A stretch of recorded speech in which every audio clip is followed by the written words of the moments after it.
Today we'll be talking about Aday Mara. Before we start today's video, I want to hear your thoughts down below in the comment section. What do you guys think of the big man for the Michigan Wolverines? At 7'3", the junior out of Spain. He's one of the most unique prospects in this class, and that's why I want to hear your thoughts down below in the comments. What is your expectation? Where do you think he's going to go? And what type of player do you think he'll project?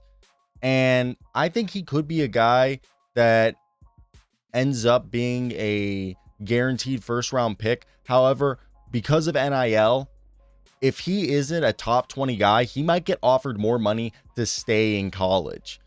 In 28 games this season, the averages jump off the page for a man of his size. He is a mammoth, averaging 11 points, nearly 7 boards, and a staggering 2.5 blocks per game in just over 22 minutes a night. But as always with Mara, the numbers only tell part of the story.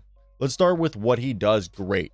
Mara leads the Big Ten in block rate, swatting nearly 13% of opponent 2-point attempts when he's on the floor. He doesn't need to leap out of the gym. He just stays vertical. He's that big. He reads plays early. He's got good timing and uses that massive 7'3" frame to alter everything that comes 5 feet within the basket. That alone makes him an elite rim deterrent. But here's what separates him from your typical drop coverage big: the passing. Mara posted a 22% assist rate this season so far, operating as a legitimate offensive hub from the high post, the short roll, and the elbow. He sees cutters that guards miss and delivers dimes over the top of defenders with feathery touch. He's also a terrific outlet passer who ignites the break immediately after securing defensive boards. Around the basket, he finishes everything he catches so well that 67% of his shots on 2-point attempts are makes. He crashes the offensive glass hard, turning misses into quick putbacks or easy not driving kicks, but kickouts to relocating shooters or just spot up shooters. And when the lights got bright, he showed up, dropping 24 points on 11 of 16 shooting against Ohio State, including 2 threes. And he's someone who regularly stuffs the stat sheet and does it also in the high profile matchups.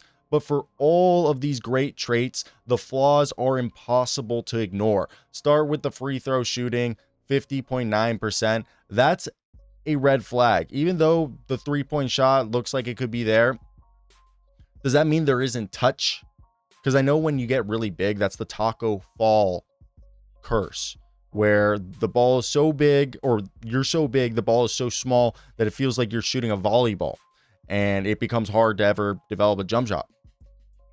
However, I think shooting's the easiest skill to learn. And a major red flag is his late game viability, and if he can stay on the floor, as he can get exposed in switches. He's not a stretch big by any stretch. Teams sag off of him completely. They clog driving lanes for his guards, but he's been able to do it with Morris Johnson and Yaxel Lindenberg, 2 other front court players playing on the floor at the same time as him. And for how great of a passer Mara is, turnovers are another issue. He gives it away 2.5 times per game, holding the ball too long in double teams. Sometimes doesn't put enough zip on the passes that a 7'3" man should be able to make. And for being as big as he is, his rebounding numbers don't match his size either. Yeah, he grabs 7 boards a night, but he should be probably averaging a double-double and gobble everything within his zip code.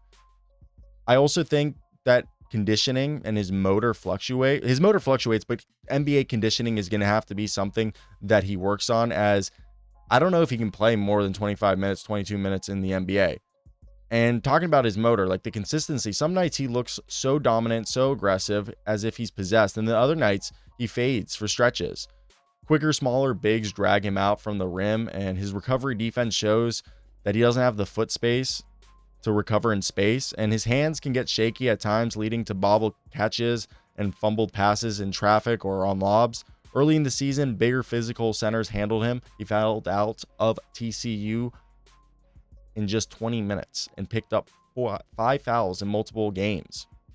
He also went through a rough patch from late January to mid-February, where his scoring dipped, including a 2 of 12 stinker against Michigan State and multiple single-digit outings. I just think coming off of 2 years at UCLA where he never fully popped, the transfer to Michigan's 3 big lineup finally unlocked him, with Yaxel Lindenberg handling the wing and Morez Johnson patrolling next to him, freeing Mara up to do what he does best. But the question remains, why did it take this long? Yeah, he'll be 21 and a half on draft night, but bottom line, I think Mara is worth a late first round flyer because he possesses the passing, the shot blocking instincts, and the IQ.